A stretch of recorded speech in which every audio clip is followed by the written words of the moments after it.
If you're seeing Epic Games error code SU-BV05, don't worry. In this video, I'll show you exactly how to fix it step by step. This error usually points to a file corruption issue, a permissions problem, or an installation issue that can happen when the launcher doesn't have the access it needs. It can also be caused by installing on a FAT32 drive, faulty RAM, or restrictive security settings. So if your Epic Games launcher is refusing to work properly, stick with me, because we're going to walk through the easiest fixes first. And if this tutorial helps, make sure to hit the like button and subscribe for more quick tech fixes just like this. Let's get into it. First, the simplest thing to try is running the Epic Games Launcher as administrator. To do that, find the Epic Games Launcher shortcut on your desktop or in your Start menu, then right-click on it. From the menu, select Run as Administrator. Windows will then give the launcher elevated permissions, which can often solve launch problems, update issues, and errors caused by blocked access. If a permission issue was the reason for SU-BV05, this alone may fix it right away. After launching it as administrator, check whether the error still appears. If the launcher opens normally, try signing in and continuing the installation or update process again.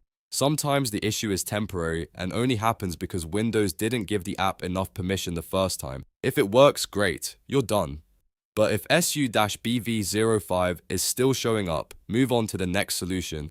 The next step is to uninstall the Epic Games Launcher completely and reinstall it from a fresh source. This helps if the current installation is corrupted or if some files were damaged during setup. Start by going to your installed apps list in Windows and uninstall Epic Games Launcher. Once it's removed, restart your computer to clear any leftover processes or temporary issues. Now open the Microsoft Store and use the search bar to look for Epic Games Store. When you find it, click Install and let Windows download the fresh version.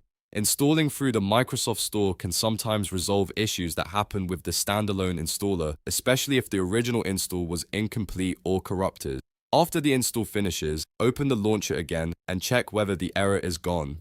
If you're still getting the same code, there are a few additional things worth checking. One common cause is installing on a FAT32 drive, which can create file limitations during large installs. Another possible issue is faulty RAM, which can lead to random corruption during installation. Security software or restrictive system settings can also interfere with Epic Games files. If needed, try temporarily disabling overly aggressive security settings, making sure your drive has proper permissions, and verifying that your system memory is healthy. In most cases though, one of the two fixes we covered will solve it. Run the Epic Games Launcher as administrator, or reinstall it from the Microsoft Store. Those are the fastest and most reliable ways to get past SU-BV0. For most users. If this video helped, please give it a like, subscribe to the channel, and turn on notifications so you don't miss more troubleshooting guides. Thanks for watching, and I'll see you in the next one.